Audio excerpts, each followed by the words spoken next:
Ողջույն սիրելի հայրենակիցներ, եթերում Անտապանն է։ Եվ այժմ մենք զրուցելու ենք նախկին ֆինանսների նախարար Լևոն Բարխուդարյանի հետ։ Ողջույն եմ, պարոն Բարխուդարյան, շատ շնորհակալ եմ, որ ընդունել եք հրավերը։ Շնորհակալություն հրավերի համար։ Պարոն Բարխուդարյան, թրիփի շուրջ քննարկումները շարունակվում են, կարծիքները իրարամերժ են, ես շատ կուզենայի լսել ձեր մեկնաբանությունը։ Կարծիքները հետևյալն են, բոլորիս ծանոթ են, պարզապես ներկայացնեմ։ Ոմանք ասում են, թրիփը դա խաղաղության ամենահզոր երաշխավորությունն է թրիփի ճանապարհի, ուրեմն առկայությունը։ Մյուսները ասում են, թրիփը դա նույն Թուրանն է, դա Թուրքիայի եւ Ադրբեջանի ուժեղացումն է, ընդ որում եթե դա Թուրանն է, ապա Հայաստանի դերը շատ աղոտ է այստեղ։ Խնդրում եմ ձեր մեկնաբանությունը, ձեր կարծիքը։ Այո, տարածված է այդ անընդհատ բնակչությանը պարտադրվող ռուսական նարատիվը, որ թրիփը դա նույն Թուրանն է։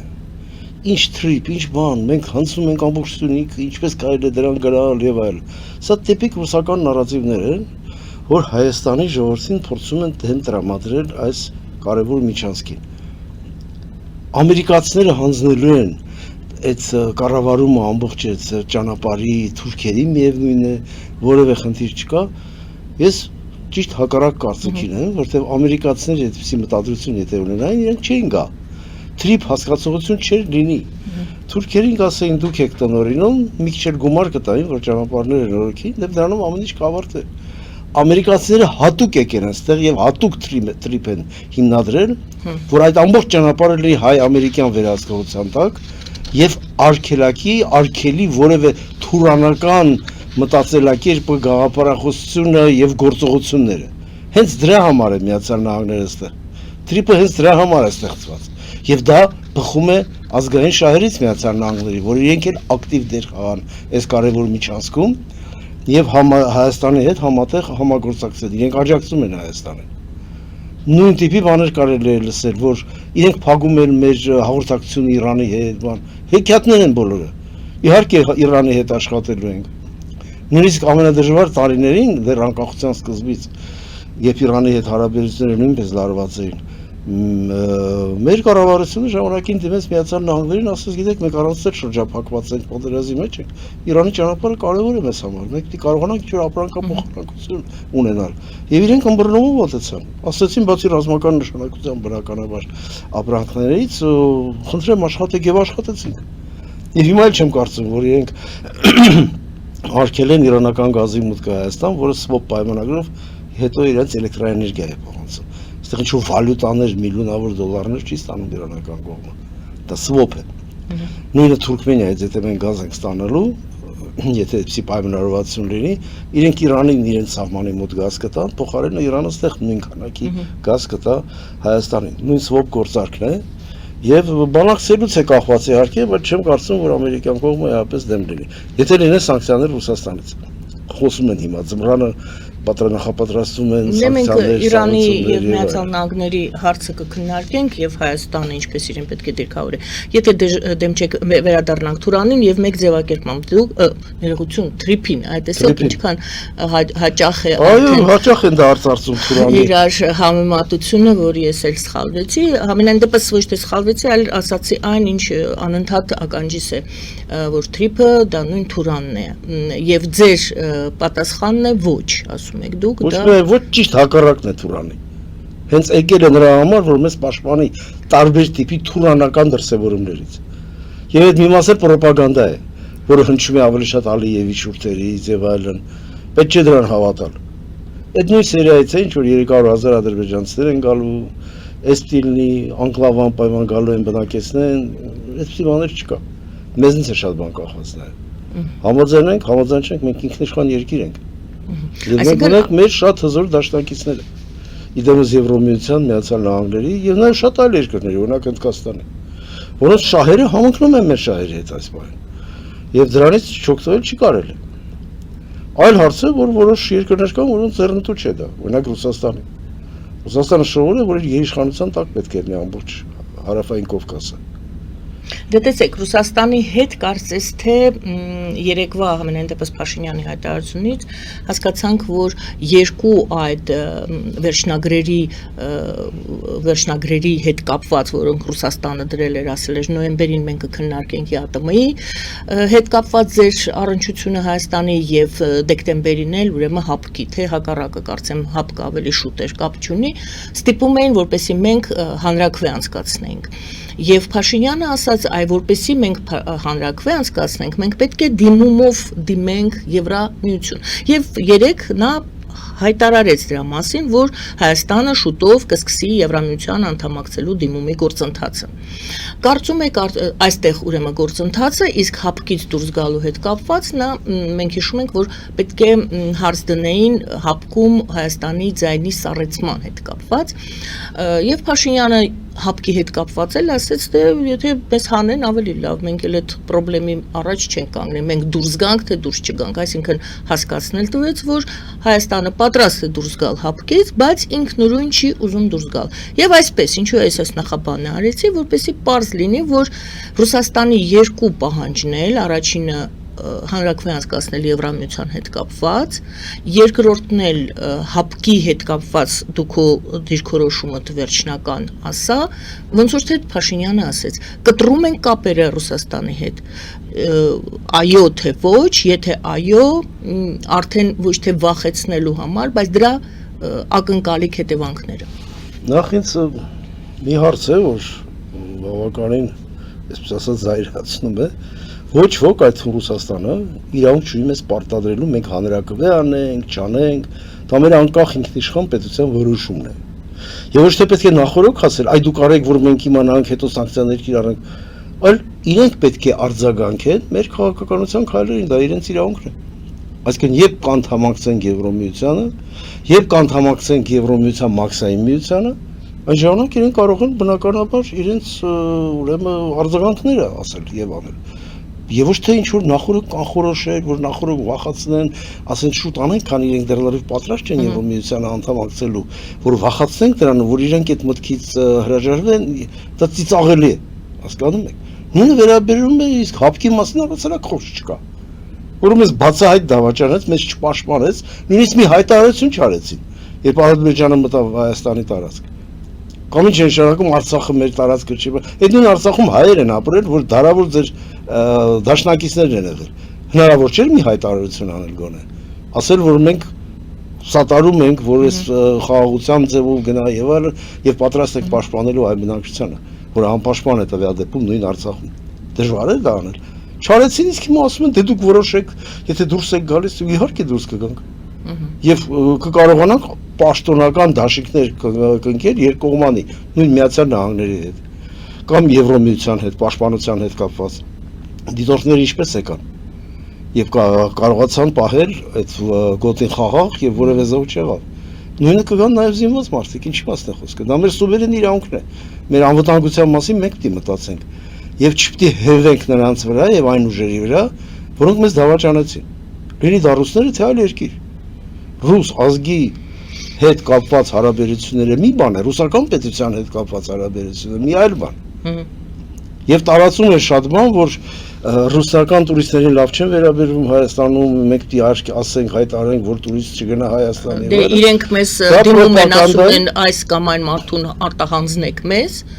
հետո էլ ասում են դա ռուսական պրոպագանդայի հերթական հնարքներից է։ Եվ երբ որ խոսացնում են ռուսներին, որոնք հիմա Հայաստանում են, իրենք ոչ միայն շատ գոհ են, նրանց իմաստն էլ ասում են մենք կցանկանայինք մնալ եւ ապրել Հայաստանում։ Պարոն Բախուդարյան, այո, բայց տեսեք, Փաշինյանի խոսքում կար հանրաքվե անցկացնելու համար երկիրը պետք է պաշտոնական դիմում ներկայացնի Եվրամիության անդամակցության տեխնոլոգիական կարգավիճակ ստանալու համար, հետագա գործողությունների ծրագրի մշակելու համար։ Դրա համար էլ նա ասում է Հայաստանը շուտով կդիմի ԵՄ։ Այսինքն, այսպես թե այնպես դուք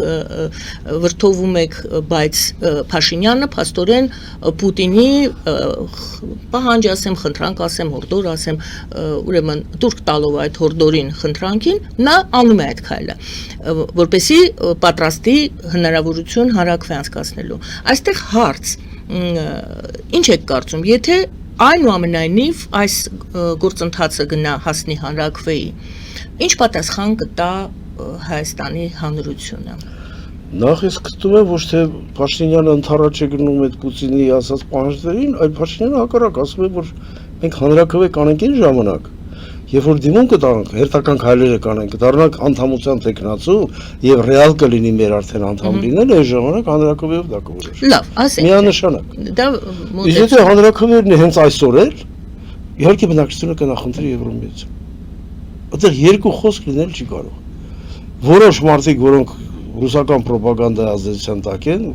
կամ նախկին խորհրդային միություն վերականգնելու գաղափարախոսությամբ են տոգորոց,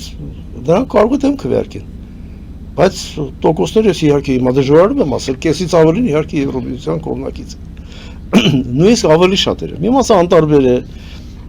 մի մասը ասում է տեսնենք ինչ կլինի, հակաեվրոպական, հակաամերիկյան ռոպագանդա շատ ուժեղ է։ Ահա։ Այդ կառավարությունը դա պետք է, դրա առաջ պետք է առնի։ Չպետք է թողնի, որ խամաճիկ ուժեր, ագենտներ, ներթափանցեն ամենտեղ, սկսած ազգային ժողովից վերջացրած կառավարության կամ հասարակական կազմակերպությունների մակարդակով։ Բացահայտ հակաեվրոպական ռոպագանդա չպետք է տարվի։ Դա իհարկե կառավարության խնդիրն է արդեն։ Մամուլի ազատությունը հասկանալի է, բայց պետք է այդ բոլորը օբյեկտիվ լուսաբանվեն։ Լավ, մենք երբ որ խոսում էինք Ռուսաստանի եւ Հայաստանի փոխհարաբերությունների մասին, միշտ խոսում ենք գազի հետ կապված վտանգների, գազի մատակարարման հետ կապված, քանի որ ներկրումը Ռուսաստանից է, եւ դուք այսօր էլ ասացիք, օրինակ գազը մենք կարող ենք ստանալ Իրանից, ճիշտ է, իրանական կողմի մասին ենք մենք անդադ խոսում։ Այս վերջի փուլը սրացման Միացյալ Նահանգների եւ Իրանի այդ ֆոնին կան հայտարարություններ, շատ կոշտ հայտարարություններ, երկու կողմերն էլ կարծես թե դիմելով իրենց գործընկեր երկրներին փորձում են իրենց կողմ գրավել այդ գործընկերներին։ Տեսնենք ինչ է ասում ֆինանսների նախարար Միացյալ Նահանգների։ Նա ասում է, նա սպառնացել է պատժամիջոցներ կիրառել Իրանին նավթը դրամայնացնելու օգնող յուրաքանչյուրի նկատմամբ։ Նա ասում է յուրաքանչյուր ոք, յուրաքանչյուր երկիր, ով հեշտացնում է գործարքները եւ մաս է կազմում այն համակարգի, որը իրանական նավթը վերածում է փողի, իսկ փողը ճնշման, կենթարկվի պատժամիջոցների։ Չեմ կարծում, որ մեր հարաբերությունները Իրանի հետ մտնում են այդ սահմանման տակ։ Մենք էլի սվոբ գործարքով գազ ենք ստանում Իրանից եւ տալիս ենք էլեկտրաէներգիա, մենք չենք դրամայնացնում, որ այդ փողը Իրանը ծախսի։ Այդ մեխանիզմը եթե կարելի ավելի մանրամասն, որտեղ այս տալիս են գազ, գազից արտադրում ենք էլեկտրաէներգիա։ Այո։ Եվ մատակարարում Իրանի սահմանամերձ շրջաններ։ Մերջ։ Հիմա գիտեք, կարող են ընկնել ծայրահեղության մեջ, ասել այդ էլեկտրաէներգիան, այ որ դուք մատակարարում եք, նրանք դա օգտագործում են, չգիտեմ, ռազմական գործարաններում եւ այլ, բայց սա դրամայնացում չի։ Կամ որ այդ էլեկտրաէներգիան այդ գազի դիմաց ստանում են, իրանք տնտեսում են ինչ-որ գումարներ եւ այդ գումարները ուղարկում են ռազմական նպատակներ։ Եթե ռուսական գազը պակասի կամ դադարի գալ, մենք ավելի շատ քանակով պետք է ստանանք Իրանից։ Այդպես են հաշվարկում բոլորը։ Այդ տարբերակը կա։ Երեք ընդհանուր աղբյուր կա, միայն Իրանը չի։ Թուրքմենստանն է, Իրանն է, Ադրբեջանն է։ Մենք իրանական կողմն ենք հիմա։ Իրանական կողմի հետ կապված կլինեն բնականաբար դժվարություններ, որտեղ այդ ծավալի գազ ստանալու դեպքում բնակարանը մենք պետք է դրա դիմաց վճարենք։ Այդտեղ գալիս է դրամով, կամ վճարենք այլ ծառայություններով եւ այլ։ Բայց դրա համար մենք բանակցելու ենք Միացյալ Նահանգների հետ եւ ասենք, տեսեք, այս սա է։ Մենք երկու կողմին շրջափակման մեջ ենք։ Չնայած ձեր բոլոր կոչումներին, ճնշումներին, Թուրքիային, Ադրբեջանի վրա բացել Հայաստանի սահմանը, իրենք արհամարում են դա եւ իրենք շարունակում են փակպահել սահմանը։ Նախապայմաններ են դնում, ինչ որ անում ես նորից են նախապայմաններ դնում։ Սա ինչ է եւ Եվրոմիությունն է նույնը պահանջում։ Սա շարունակում է չհարգել ոչ միայն մեզ, այլև մեր գործընկերներին, այնպիսի հզոր երկրների, ինչպես Միացյալ Նահանգներն է կամ Եվրոմիությունն է։ Եվ այս պայմաններում մենք պետք է կարողանանք գոյատևել, բա որտեղից ստանանք գազը։ Այս սրանք են այլ ընտրանքները, որոնք բոլորն էլ, որոնց մի մասը գալիս է իրանական տարածքով կամ Իրանի կողմից։ Սա փոքր քանակ է, մեծ քանակ չէ, մենք պետք է կարողանանք դա օգտագործել։ Եվ կարող ենք կանոնակարգել, տեսնել, որ այդ փողը վերահսկողության, չգիտեմ, տակ լինի եւ այլն, ինչի վրա է դա ծախսվելու, թող դա դառնա բյուջեի եկամուտ Իրանի, օրինակ։ Այդպես չի կարելի։ Սա մեր շահերն է եւ մենք էլ կարեւոր գործընկերներից ենք Միացյալ Նահանգների տարածաշրջանում։ Դե ապահովեք ապաշրջապակումը։ Ապահովեք մեզ 100%-անոց երաշխիքներ կամ երաշխիքներ տվեք, որ ադրբեջանական գազը մենք կստանանք Հիմա ժամանակին։ ձեր գնահատմամբ, շնորհակալություն պատասխանի համար, ձեր գնահատմամբ Ադրբեջանի եւ Թուրքիայի քաղաքականությունը Հայաստանի նկատմամբ։ Ինչու եւ Միացյալ Նահանգներին դեռևս չի հաջողվել ապաշրջափակել, հասնել ապաշրջափակման, չնայած այս Փաշինյանն էլ չգիտես ինչու Ալիևին ոնց որ պաշտպանելով էլի ասեց, ահա գոնե ներմուծման համար ինչ որ սահման բաց է։ Այո, ինչ որ սահման բաց է, Որոշ մեղմացումներ եղան Ադրբեջանի կողմից, նաև Թուրքիայի կողմից։ Լավ, իսկ Թուրքիան ինչու պաշտոնապես մեզ ճանաչեց որպես առևտրային գործընկեր, հայկական ուրեմն նշաններով ապրանքները տեղ ունեն իրենց շուկայում եւ թույլ տվեց, որ այդ նույն երկաթգիծը որ գալիս է, հետո էլ գնա միանա Կարս, Թբիլիսի, Բաքու այդ երկաթգծին եւ դրանով արտահանվի պաշտոնապես։ Այսինքն ինչ որ քայլեր Դա փոքր քայլ է։ Իսկ ինչն է խանգարում, որ սահմանը բացվի։ Այ ինչն է խանգարում։ Ինչ քաղաքականություն են Թուրքիան, Ադրբեջան առանձնապես դրանից հիմա նկատի ունեմ հիմա չեն շահելու։ Դեռ կառուցված չեն երկաթգծերը Իգդիրից մինչև Նախճեվանի սահման, Մեղրի տարածքով եւ այլն։ Եվ իրենք շատ բան չեն ստանալու։ Բայց երբ որ բացվի Ախուրիկը Գյումրիից երկաթգիծը դեպի Ղարս, մենք օգտվելու ենք։ Իհարկե թուրքական կողմն էլ է օգտվելու։ Բայց Թուրքիա Հայաստան կապերի առումով մենք ուղիղ երկաթգիծ Ադրբեջանի հետ հիմա չունենք։ Կամ մի կտոր, որ պետք է կառուցվի Իջևանի մոտ, Ախստաֆայի միացնող եւ Մեղրիի հատվածը։ Դա տարիներ է պահանջելու։ Եվ այդ պատճառով ասում են, լավ է, չենք բացում, հա, ինչ որ բաներ կանենք, մեղմացումներ կանենք, տեսնենք, դրանից Հայաստանն է շահելու, Հայաստանն է հզորանալու, Հայաստանն է կապվելու ավելի սերտ Եվրոպայի հետ, իսկ մենք էլ պետք է ասենք այո։ Եվ դուք իրավունք չունեք շրջափակելու, եւ դա շատ նաեւ միջազգային իրավունքի նորմերից է բխում, որ այդպես չի կարելի, եւ այլ։ Պետք է շատ ակտիվ ճնշում բանեցվի եւ մենք այդ հարցը պետք է դնենք մեր Եվրոմիության գործընկերների առաջ։ Բայց մենք ուզում ենք ինտեգրվենք եվրոպական շուկային եւ կա փայլուն ճանապարհներ Թուրքիայի տարածքով, թե ավտոճանապարհներ, թե երկաթգիծ, միացնող Եվրոպայի հետ, մենք դրանից չենք կարողանում օգտվել կամ ակտիվ օգտվել, այսպես ասենք։ Ինչի՞ այդ հարցը պետք է Հայաստանի կառավարությունը շատ հստակ դնի Եվրոմիության առաջ։ Իհարկե կառավարությունը իր հերթին շատ ավելի ակտիվ քաղաքականություն տանելով եւ միջոցառումներ մշակելով ինտեգրվելու Եվրոմիությանը, Եվրոմիության անդամակցության հետ կապված քայլեր անելու։ Այնտեղ բավականին աշխատանքներ պետք է անել, օրենքներ ընդունել, կառավարության որոշումներ ընդունել, հասնել Եվրոմիության ստանդարտներին։ Մենք թերանում ենք այդտեղ։ Մենք пассив ենք, մենք արագ չենք։ Տեսեք, Եվրոմիության հետ կապված հարցերի կոորդինացումը, ծրագրերի նախապատրաստումը եւ Եվրասիական տնտեսական միության հետ կապված հարցերը համակարգում են միևնույն փոխվարչապետը Մերգրի Քորյանը։ Սրանք իրար բացառող ուղղություններ են, փոխհարազդող չեն։ Հիմա ինչպես են ակողնորոշելու, որին է առաջնություն տալու, զուգահեռաբար երկուսի գծով գտանը դժվար է, երկար ժամանակ չես կարող։ Ընտրություն պետք է արվի, պետք է այդ ուղղությամբ հատուկ զբաղվող լինի։ Ես լրիվ կողմնակից եմ նրա, որ այդ ուղղությամբ մի փոխվարչապետի պաշտոն բացվի, այդ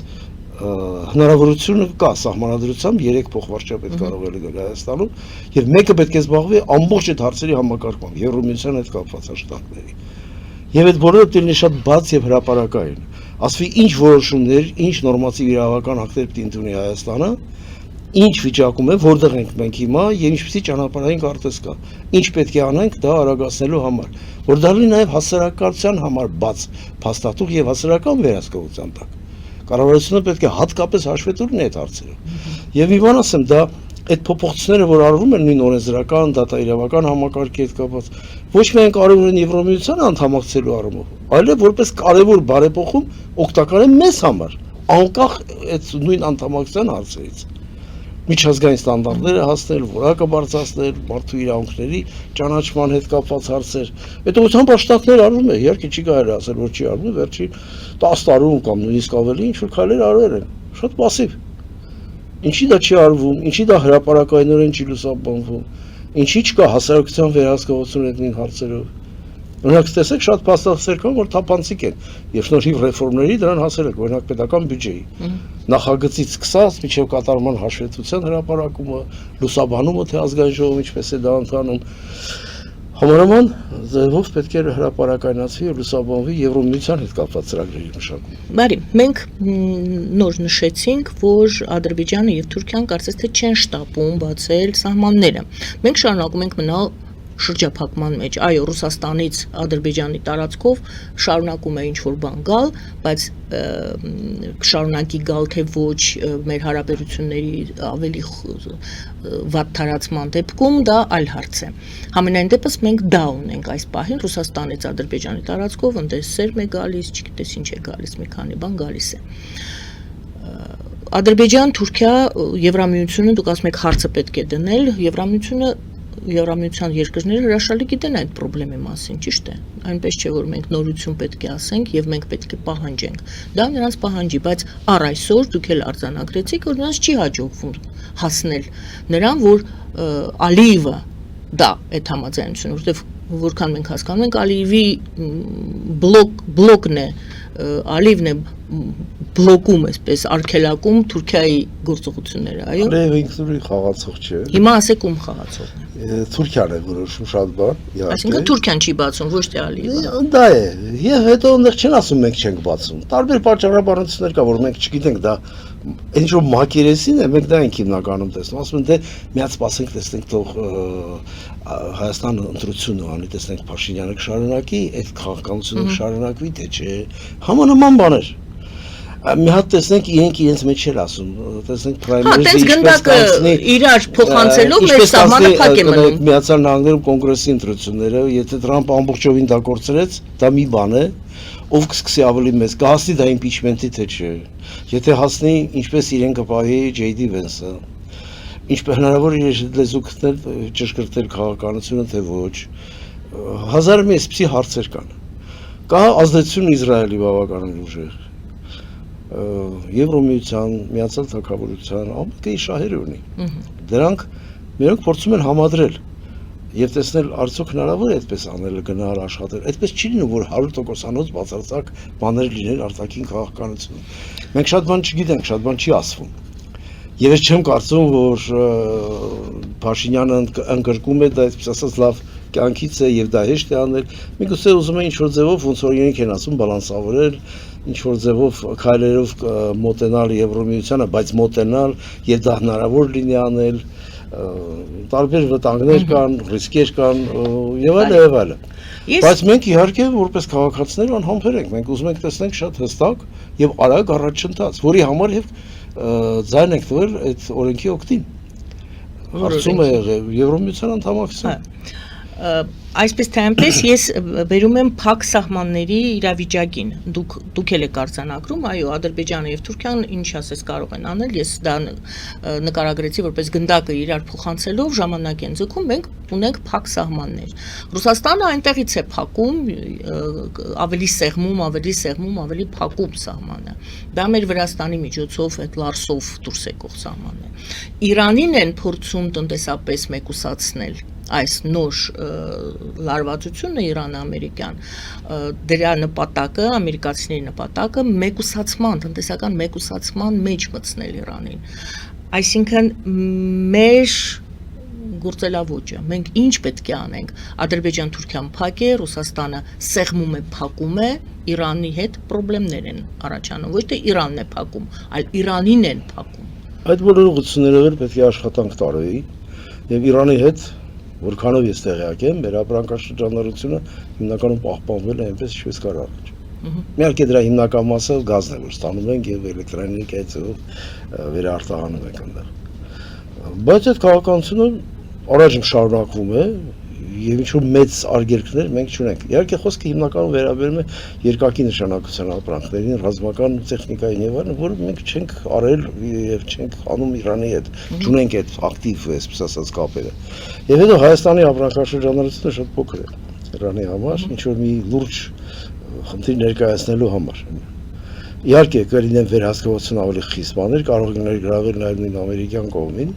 որտեղ երրորդ երկրները կարող են Հայաստանը տրանզիտ օգտագործելով ինչ-որ բաներ առաքել Իրան։ այդ բոլոր ռիսկերը պետք է բացառել։ Եվ մենք պիտի բացնենք այդտեղ։ Խնդրեմ, եկեք միասին նայենք։ Մենք պատրաստ ենք ձեզ տեղեկատվություն տալու։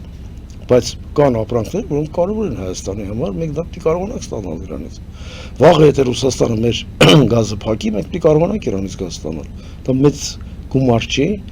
եւ այդ գումարն կարող են շատ բաց ձևով տանել, որպեսզի Իրանի երկիրը իր Բարի, այսինքն պրոբլեմ այդպես սուր, որքան քննարկվում է հանրության մեջ, որ ահա ավելի են սրում, որ մեզ ասեն, տեսեք ինչ անելանելի վիճակի մեջ է։ Ու գնացեք Ռուսաստանի հետ։ Միայն Ռուսաստանն է, որ կարող է ձեզ փրկել եւ այլ։ Բայց դա գնալով թուլանում է, որովհետեւ բոլորը տեսնում են Ռուսաստանը ինքն է թուլանում։ Տեսեք ինչ է կատարում Ուկրաինայի հետ հակամարտությունը։ Մոսկվան է ռմբակոծում, մնացած պահեստներ է ռմբակոծում սահմանից բավականին հեռու գտնվող եւ այլ եւ այլ։ Եվ ժողովուրդը իհարկե սպասում է։ Սա էլ կարևոր գործոն է։ Բանդը ինչպես կավարտվի։ Կավարտվի չի ավարտվի։ Եթե ավարտվի ինչ սցենարը մինչև 30 թիվը մենք նախատեսում ենք շարունակել։ Այդպես ասում են։ Իսկ ինչպես կլինի, ինչ կլինի իրականում, դա էլ հարց է։ Միանշանակ։ Կարող է բունտ լինի, կարող է հեղաշրջում լինի ռազմակազի վրական։ Ամեն ինչ հնարավոր է։ Դրա հավանականությունը չի պակասում, ավելանում է։ Դա էլ պիտի հաշվի առնենք։ Այսինքն ինչպես տեսնում եք, շատ ճկուն պիտի լինի Հայաստանի արտաքին քաղաքականությունը դիմակայելու այս բոլոր տիպի հնարավոր ռիսկերին։ Իսկ ինչպես եք գնահատում, ճկուն է թե ոչ։ Բավարար ճկուն է, իմ կարծիքով, իհարկե ցանկալի է դա այլ ավելի բարձր մակարդակի լինել եւ այլ ավելի բանիմաց արհեստավարժ կադրերով կառավարությունը ապահովել։ Մարդիկ կային, որ ըստ իս ես չեմ կարող դա ասել ինչ-որ վստահ, բայց ըստ իս բավականին լավ էին կատարում իրենց գործառույթը։ Օրինակ Արմեն Գրիգորյանը Անվտանգության խորհրդի ինչի իրեն հեռացրեցին աշխատանքից եւ համարժեք այլ պաշտոն չտվեցին, ես դա չեմ հասկանում։ Տեսեք, ես ոչ մի բան դեմ չունեմ մնացած կադրերի հետ կապված, բայց մինչև նույնիսկ ամենալավ ցանկությունները եւ կարողությունները ունեցող մարդը մտնի այդ պաշտոնի մեջ, իսկ Անվտանգության խորհրդի քարտուղարը շատ կարևոր պաշտոն է, եւ մինչև մտնի հասկանա, շփվի գործընկերների հետ բավականին ժամանակ է անցնում։ Այլ հավասար պայմաններով ենթադրենք, որ շատ լավ կարողություններ ունի այդ մարդը, բայց դա ժամանակ է պահանջում, որը կարող է մենք չունենանք տվյալ պահին, կամ ժամանակը շատ ծուղ լինի։ Այս բոլորը պետք է հաշվել։ Հասկանում եք։ Եվ իհարկե շատ ավելի արհեստավարժ կադրերով կառավարությունը։ Իսկ կան ռեֆորմեր, որոնք տեղափոխություն են տալիս այդ պատճառով։ Տեսեք, կառավարությունը կարողացավ բարձրացնել այդ նոր թոշակային ապահովություն սահմանել ամբողջ ուժային բլոկի համար, դատաիրավական համակարգի համար, որ մարդիկ մոտավորապես թոշակի գնալուց հետո ճիշտ աշխատանքային ստաժի դեպքում ստանում են իրենց աշխատավարձի մոտավորապես ինչքան 40%։ Սա արդեն կարելի լիարժեք թոշակ համարել։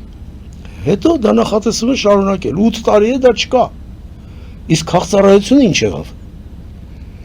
Նույն ոստիկանության բաժնի պետ փոխգնդապետը ստանում են երևի 200,000-ից ավել թոշակ։ Իսկ կառավարությունում շատ կարևոր նախարարը ստանում է 60,000, 70,000 թոշակ։ Պատգամավորը հիմա արդեն կստանա երևի 450,000 դրամ թոշակ։ Նախարարը, որ աշխատել է ավելի շատ քան պատգամավորը, օրինակ, կստանա 70,000 դրամ թոշակ։ Ինչու է թոշակների թեման։ Սա կարևոր է, գիտեք, որտեղ ինչքան կարևոր է աշխատավարձերի բարձր լինելը, որին հիմնականում կառավարության հետողություն աշխատում է, հատկապես բարձրաստիճան պաշտոնատարանց հետ կապված։ Թոշակը շատ կարևոր է, որ մարդը իմանա ինչ է իրեն սպասում։ Մանավանդ 50 աշխատողների համար դա շատ կարևոր է։ Արտասահմանն է այդպես պահում, երկու բանով։ Բարձր թոշակային լավ թոշակային ապահովությամբ եւ լավ բժշկական ապահովությամբ։ Ընդեղ էլ են պետք ծառայողների աշխատավարձերը ավելի քիչ, քան մասնավոր ոլորտում, չէ՞։ Նույն ֆինանսների բնագավառում կարող ենք ասել։ Բայց մարդիկ նախընտրում են կայուն իրենց կարիերան եւ դրա ավարտից հետո ունել այնքան թոշակ, որ հնարավոր լինի իրենց միջին կամ միջինից ցածր ապրել։ Բայց 70,000 դրամով դա հնարավոր չի անել։ Պետությունը ասում է բյուջե, աղքատ ենք, քան հարուստ չենք։ Հարց չկա։ Այդ դեպքում ինչի մեկը պետք է ստանա 7 անգամ ավելի կամ 6 անգամ ավելի շատ թոշակ կամ մյուսը։ Եվ եթե սկսել են բարեփոխումներ նրանք պետք է շարունակվեն։ Չի կարելի այդպես կիսատ թողնել։ Դա պիտի տարածվի քաղաքացիության վրա, որը հսկայական համեմատաբար մեծ ոլորտ է, մաքսային եւ հարկային ծառայության վրա, դիվանագիտական ծառայության վրա, դա չկա դեռ։ Մարդիկ պիտի տեսնեն, չէ՞ ինչ որ երաշխիքներ, սոցիալական երաշխիքներ ապագայի համար թոշակի անցնելու։ Եվ դա հակակոռուպցիոն շատ կարևոր քայլերից է։ Դա պիտի արվի եւ դա պիտի արագացվի։ Մենք պիտի ունենանք փայլուն կադրեր աշխատող եւ կառավարությունում եւ ամենուրեք, որովհետեւ կարողանանք այս ձեր ասած ճկուն վերաբերմունք ունենալ, ավելի խորը գիտակցությամբ աշխատել եւ էնտուզիազմով աշխատել, նպատակասլաց աշխատել, արդյունավետ աշխատել։ Սա շատ կարևոր է, սա որոշիչ է։ Այսինքն հակակոռուպցիոն տրամաբանության մեջ մտցրեցիք դուք սա եւ Ոչ միայն համարում եք, բայց նաեւ եկեք սա էլ ընդգծենք, որպեսզի կոռուպցիա չլինի, մարդը պետք է աշխատանք ունենա եւ ապահովված սոցիալական ապահովություն տի ունենա։ Սոցիալական ապահովություն աշխատանքային տարիքից դուրս գալուց հետո եւս։ Բնական է, ինքը արդեն գիտի, որ ինչ է լինի, ոնց է լինի, ինքը թոշակի դուրս գալուց հետո կկարողանա իր կնոջ հետ ապրել կամ բանալ։ Այսօր մեծ մասին թոշակառուները իրենց երեխաներն են պահում։ Չարաշահումներ են հակառակ դեպքում։ Նա սկսում է հակվել դրան։ Ես չեմ ասում մարդիկ այդ ծնվում են կոռուպցիոները, չէ։ Նաև կյանքն է վերում շատ հաճախ։ Այդ գործոնները պիտի վերացվեն։ Շատ լուրջ ձևով եւ շատ արագ։ Այնինչ անում է Փաշինյանը հիմա այդ ձերբակալությունները այսօր առավոտյան էլ Քոչարյանի որդու տունն էին մտել, դեռ տեղեկություն չունեմ մտա եթեր, չգիտեմ ինչ էին փնտրում, ինչի համար էին եկել, այն ամենը ինչ արվում է հակակոռուպցիոն անվան տակ, ասենք թե դուք համարում եք ճիշտ է եւ բավարար է, որպեսզի Հայաստանում այդ կոռուպցիայի հետ կապված խնդրեմը արմատախիլ արվի, ճիշտ է 100% լիարժեք չէ, այդ նույն աշտավարձների թոշակների հետ կապված որ էս։ Դե թոշակները մի կողմ, հիմա գործող մարդկանց են։ Գործող մարդկանց են անում, բայց դանդաղ են անում։ Ժողովուրդը երրորդ անգամ ձայն է տալիս համարական պահանջ է։ Հույս ունենալով, որ այդ քայլերը ավելի տեսանելի, ավելի արագ, ավելի բացահայտ կլինեն։ Բայց այդ ուժերը անցնում են ազգային ժողով իշխանության։ Ժողովուրդը դա չի հասկանում։ Էլի հույս է տածում, որ էլի քաղաքացիական պայմանագիրը կարողանա այդ աշխատանքներն անել, դրա դեմն առնել, այդ կոռուպցիոն դեպքերի դեմ առնել եւ այլն եւ այլն։ Դատական համակարգը չի աշխատում այն ակտիվությամբ, ինչպես կուժի ժողովուրդը։ Դատարաններում ամիսներով, տարիներով հերթ են գործերը լսելու համար։ Ինչի՞ չավելացնել դատարանների քանակը։ Դատաիրավական համակարգը շատ կարևոր դեր ունի։ Այդ ուղղությամբ պետք է եւ չպետք է գումար խնայել, պետք է անընդհատ ավելացնել, ֆինանսավորումը լավացնել։ Կա այդ դատավորների պաշտպանությունը կա, այս թոշակը բավականին բարձր է։ Սահմանադրական դատարանի անդամը, ինչքան ես տեղյակ եմ, 1 միլիոն դրամից ավելի թոշակ է ստանում։ Բոլորն էլ ստանան։ Բայց պահանջն էլ համապատասխան պետք է լինի։ Մարդիկ պետք է կարողանան լրիվ արդարադատությունը ապահովել։ Մի քիչ տեղապտույտ է տալիս, այդ ուժով չի գնում, ինչ որ պետք է, ինչ որ ժողովուրդը անկնկալում։ Ասվեց, արվեց, որոշվեց, չգիտեմ, դատապարտվեց եւ այլն։ Այդ քայլերը պետք է ավելի արագ եւ ակտիվ լինեն։ Եվ պետք է խրախուսվեն այն մարդիկ, ովքեր ինքնամոռատ ձևով, ազնիվ ձևով, բարեկիր ձևով աշխատում են իրենց պետության համար, իրենց ազգի ապագայի համար, մեր ինքնաշխանության համար, ճիշտ որոշումներ կայացնելու ճանապարհին։ Որոշ ուղղություններով բավականին լավ հաջողություններ կան, ես հիմա դրա մասին չեմ խոսում, նույն ճանապարհաշինությունն է, տնտեսական ոլորտների ֆինանսավորում, ահագին աշխատանք է տարվում, դպրոցների վերանորոգման, կառուցման հետ կապված, ասվել է, արվում է։ Այն մարդկանց ինչ եք պատասխանում, ովքեր ասում են, այն ինչ հիմա կատարվում է այդ ձերբակալությունները, դրանք մարդու իրավունքների խախտում են, դրանք բռնաճնշումներ են, դրանք ավտորիտար ռեժիմի հոտ է գալիս, վախ է սերմանում, դուք այդ մարդկանց, որոնք այդպես են նկարագրում, այն ինչ հիմա կատարվում է այդ ոլորտում, ինչ եք պատասխանում, ասում եք ինչ է կատարվում։ Դա մյուս ծայրահեղությունն է, այդպես մեկնաբանում են, ինչ որ օրենքի շրջանակներում է, ոչ մի ավտորիտարիզմի հոտ չի գալիս։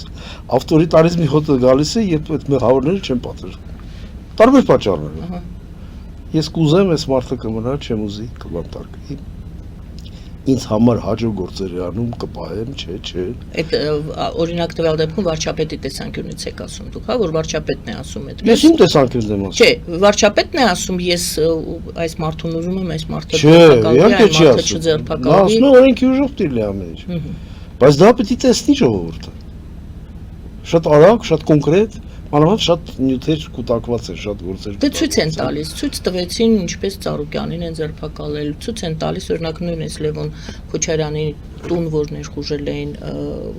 ուժայինները, էլի ցույց են տալիս, այդ դրանք ցույց են տալիս, բայց ժողովրդի մեջ Ես կնախընտրեի, որ ասեն այս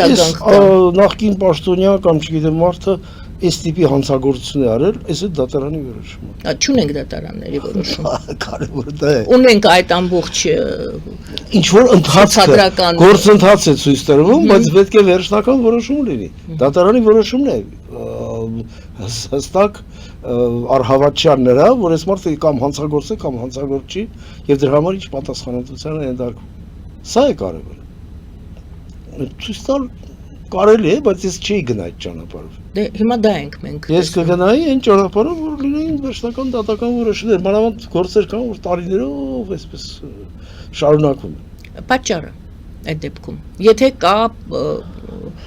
հանցանք, եթե գործը հասել է նրան, որ այո, այդպես ցուցադրական գնում է, որոշակի այլ պատճառներ կան, որոնք ես հիմա չեմ ասի, իմ կարծիքով,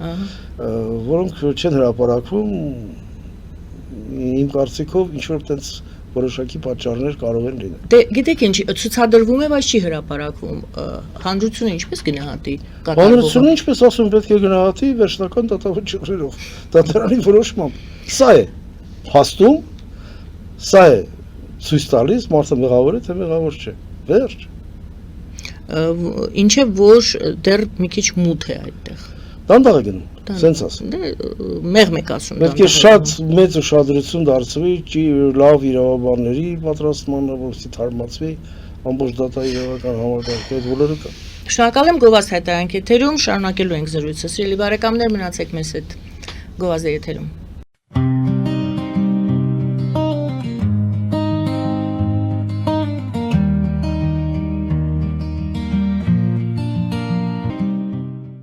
Ֆելիչե ժամանակակից ատամնաբուժական կլինիկա։ Այստեղ հարմարավետությունն ու խնամքն առաջնային են։ Այստեղ կիրառվում են ատամնաբուժական ամենաժամանակակից տեխնոլոգիաներ, ճշգրիտ ախտորոշում, արդյունավետ բուժում, նուրբ փորձառություն եւ անհատական մոտեցում։ Սկսած սովորական մանրուքներից մինչև առաջադեմ ընթացակարգեր, այստեղ դուք գտնվում եք բարձր որակավորում ունեցող եւ փորձառու ատամնաբուժական մասնագետների ձեռքերում։ Մեր բարեկամական եւ հյուրընկալ անձնակազմն այստեղ է յուրաքանչյուր այցը հաճելի դարձնելու համար։ Ֆելիչե, ձեր առողջ եւ ամենաերջանիկ շպիտը սկսվում է այստեղից։ Եկեք եւ բացահայտեք նորարարության, փորձագիտության եւ կարեկցանքի կատարյալ համադրությունը։ Երևան Փոստը Գրանադա Հյուզում տեղեկացնում է։ Դրամական փոխանցումներ 1%-ով։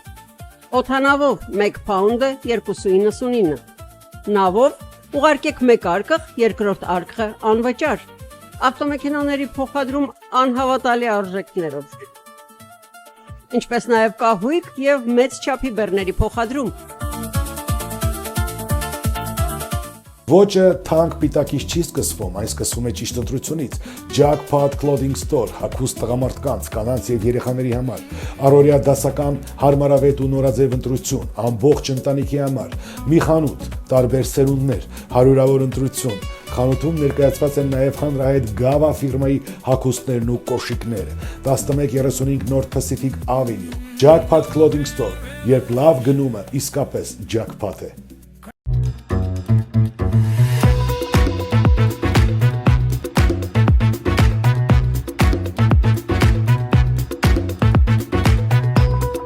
Արարատ ռեստորան, ընտանեկան եւ ընկերական ժամանցի լավագույն հասցե, սիրված արտիստներ, հյուրընկալ մթնոլորտ, հարուստ ճաշացան, անմահական խորտիկներ, Արարատ ռեստորան, հասցեն անփոփոխ, սիրով սպասում ենք ձեզ։ Լավագույն պաղպաղակ, բնական, համեղ եւ մատչելի գներով պաղպաղակը կարող եք ձեռք բերել բոլոր հայկական խանութներում։ Պահանջեք հայկական պաղպաղակ, Թամարա պաղպաղակ։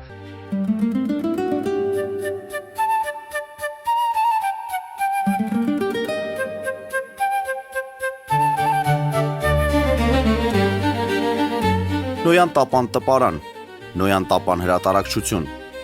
շարվածքից մինչև տպագրում, զանգահարեք, գրեք, այցելեք, միասին պատրաստենք ձեր գիրքը, ամսագիրը կամ թերթը, որտեղ նշվելու է, տպագրված է Նոյան տապանում։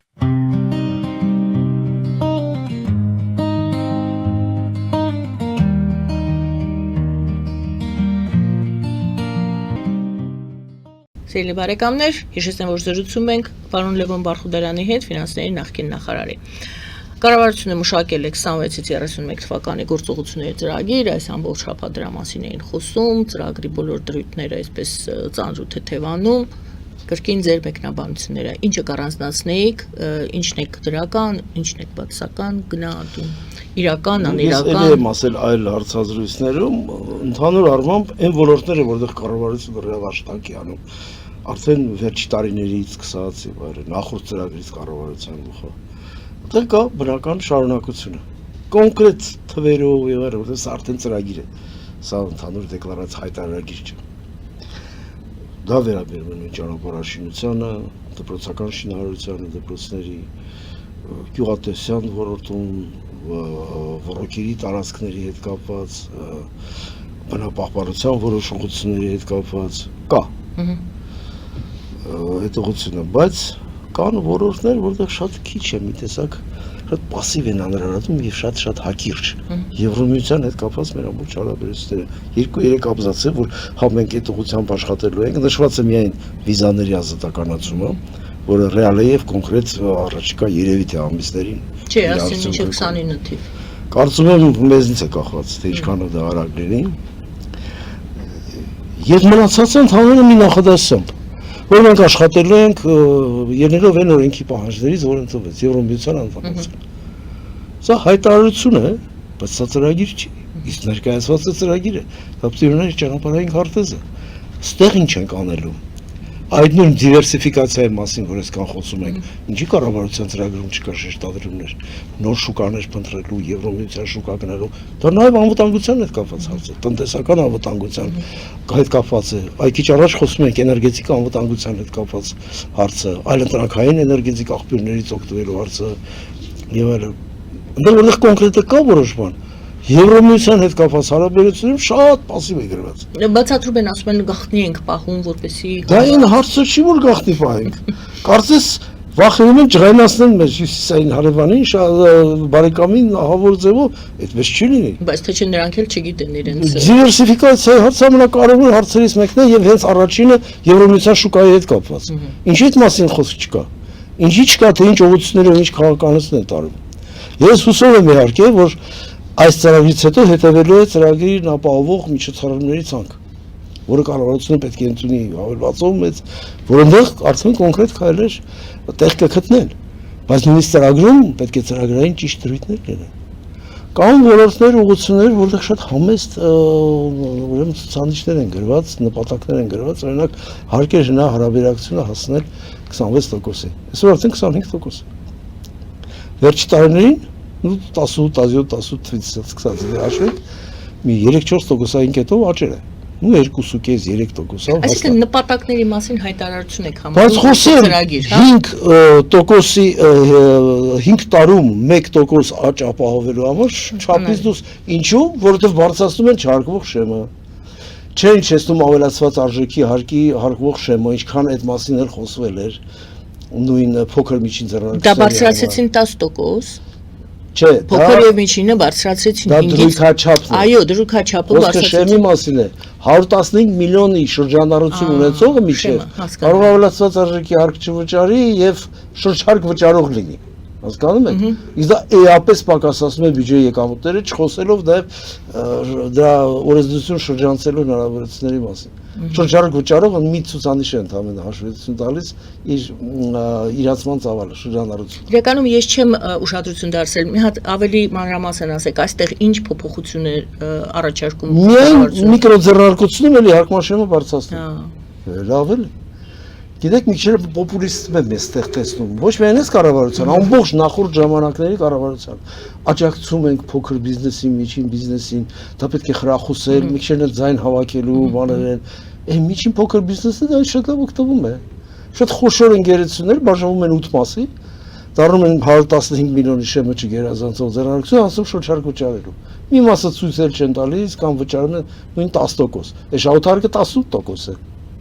Միայն շահութարկը, չհաշված, որ 20% էլ ավելացված արժեքի հարկա որտի վճարեն։ Եվ օրինապահ շատ հարկատուները գնում են շատ ծանր վիճակի մեջ։ Բայց ինչպես մրցակցել նրանց հետ։ Նա կրկնակի երակի քիչ հարկ էր տալիս։ Սա հարցերի հարցն է։ Ավելի լավ է այդ գումարը հավաքել, հակառակ արտոնությունները պակասացնել, բայց նրանց, ովքեր դրա աջակցության կարիքը ունեն, շատ նպատակային, հասցեական, արդյունավետ դրամով աջակցություն անել եւ նաեւ մշտադիտարկում իրականացնել, վերահսկողություն իրականացնել։ Ինքը դա արեց, չարեց, ինչի վրա դա գնաց եւ այլն։ Սա շատ ավելի արդյունավետ մեխանիզմ է, համընդհանուր հարկերը թող պակասեն եւ անհավասար հարկային դաշտ է ստեղծում։ Շրջարկ վճարողը մի հարկային ռեժիմով է շատ արտոնյալ եւ նաեւ շատ հնարավորություններ սովասներ ունենալով այդ հարկը չվճարելու, իսկ նորմալ հարկատուն ընկնում է դրա հետ համեմատ բավականին ծանր վիճակի մեջ։ Հատկապես ավելացված արժեքի հարկի գծով։ Հիմա չեմ ուզում շատ ծավալվել է դրա շուրջը, որտեղ մեր ամբողջ երկխոսության նպատակը դա չէ, բայց այդ բացը կառավարության ծրագրում ես տեսնում եմ կա։ Այս տիպի հրատապ կարևոր հարցեր պետք է անպայման տեղ գտնեն կառավարության ծրագրում։ Հասկանում եք։ Կան որոշ հայտարարություններ, օրինակ ծրագրում, ինչ որ է հոգևոր անվտանգությանը կյանքին գրված է կաթողիկոսի ազատումը աշխատանքից։ Դա կառավարության ծրագրում գրելու բան չի, դա վայել չի կառավարության։ Այսպիսի բաններ մանավանդ իրավասությունը կառավարության, այդտեղ շատ սահմանափակ է։ Մնացած բոլոր բաները, բարեվարկության կանոնները մտցնել, կանոնակարգերը կատարելագործել, սոցիալական պաշտպանության համակարգը տարածել նաև հոգևորականների վրա, լրիվ կիսում եմ։ Այդ դա ճիշտ է, դա քաղաքականություն է։ Հասկանում եք։ Այս տիպի նկատառումներ կան։ Ես իհարկե շատ ավելի մեծ սպասելիքներ ունեմ այդ կառավարության ծրագրին իրականացնելու միջոցառումների ցանկը, որ հրապարակվի եւ կոնկրետ տեսնենք ինչի արվել է։ Հուսով եմ, որ այդ նկատառումները հաշվի կառնեն։ Այս Շանհայյան համագործակցության կազմակերպության անդամակցության հետ կապված խորացնել աշխատանքները անդամակցության ուղղությամբ բաց է մնացել էլի մեզ համար, թե նպատակը որն է Հայաստանի այդտեղ։ Նույն բալանսավորման քաղաքականությունն է։ Մի կողմից Եվրամիությունն է մտնում, որ չնեղացնել նաև Չինաստանին, առաջին հերթին Ղազախստանի հետ կապ ունենալ, այդ Շանհայի կազմակերպության անդամ երկրների հետ ասելով, որ մենք միակողմանի միայն Եվրամիության են գնում, բա մեր շահերը նաև համընկնում են։ Դե բայց ասելով չէ, Եվ շահերը նաև համընկնում են։ Նույն Թուրքիայի հետ կապված ես երբեք չեմ հավատա, որ Չինաստանը կարող է հանդուրժի այդ նույն Թուրանի գոյությունը, ինչի մասն է խոսքը, ինքը ուйգուրների մեծ խնդիր ունի։ Եվ բոլորը գիտեն ինչ հավակնոտ ծրագրեր է Թուրքիան ուզում իրականացնել, ոչ Իրանով, հիմա մեկ-մեկ Ալիևն է խոսում, պետք է մի ուրիշը կարող է խոսել։ Դա Ալիևը գնաց ամբողջ, տեսեք Ուզբեկստանի հետ ինչ է ինքը փորձում է այդ քաղաքականությունը տանել։ Կենտրոնական Ասիան փորձում է կապել։ Այո, որ իրենք լինեն թուրքանեզու բնակչություն են հատկապես, Տաջիկստանը չի գնում, դա ուրիշ է, չէ՞։ Թուրքմենստանը առանձնապես չի գնում, որտեղ Թուրքմենստանը իր պաշտոնական չեզոք երկրի կարգավիճակը ունի, որը մակում գրանցված է։ Փորձում են այդքից անընդհատ փորձում են տանել։ Դա նկատ չի աշխարհում, ասենց ասենք, սկսած Չինաստանից վերջացրած Հնդկաստանով, որոնց շահերը չեն համընկնում դրա հետ։ Մենք շատ աջակիցներ ունենք այդ առումով, եւ դրանից պետք է օգտվել։ Պետք չի անդադ մտածել հիմա ստեղ բալանսավորել, այնտեղ բալանսավորել։ Դրան ինչպես կնայի Միացյալ Նահանգները Եվրոմիությունը, դա էլ չէ կարևոր։ Կարող ասեն ձեր գործը, մենք նեյտրալ ենք, բայց դա ինչ պիտի ստանանք օրինակ։ Կարող է ձևի այլ տիպի ուրեմն արձագանք լինի այդ կողմից։ Դա էլ հարց է, բայց արվում է հիմնականում բալանսավորման համար եւ բազմավեկտոր այսպես ասած քաղաքականությունների համար, որը երբեմն գալիս է լինում է ժամանակաշրջաններ, որ ինքան էլ ձեռնտու չէ։ Եվ ժամանակ կա, որ պետք է կողմնորոշվես հստակ։ Հիմա այդ ժամանակն է։ Կարծում եմ այո։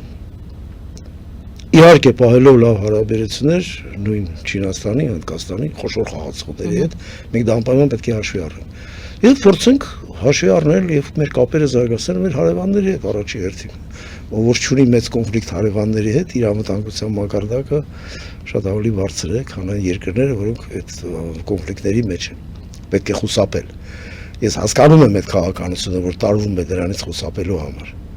Ես հասկանում եմ, որ մեր ժամանակ է պետք առնվազն մենք չենք կարող մրցակցել Թուրքիայի հետ։ Եվ ինքնախապեյությամբ երևի թե չպետք է տարապենք, միանշանակ ավելի սթափ գնահատենք։ Պետք է սթափ գնահատենք։ Իրավիճակը։ Շատ շնորհակալ եմ այսօրվա զրույցի համար։ Շնորհակալություն։ Շնորհակալություն սիրելի բարեկամներ, ֆինանսների նախկին նախարար Լևոն Բարխուդարյանն էր պատասխանում մեր հարցերին եւ տալիս մեկնաբանություններ բոլորիս հուզող հարցերի շուրջ։ Զրույցը բարում էի ես Գայանե Արաքելյանս։ Բարինա ձեզ։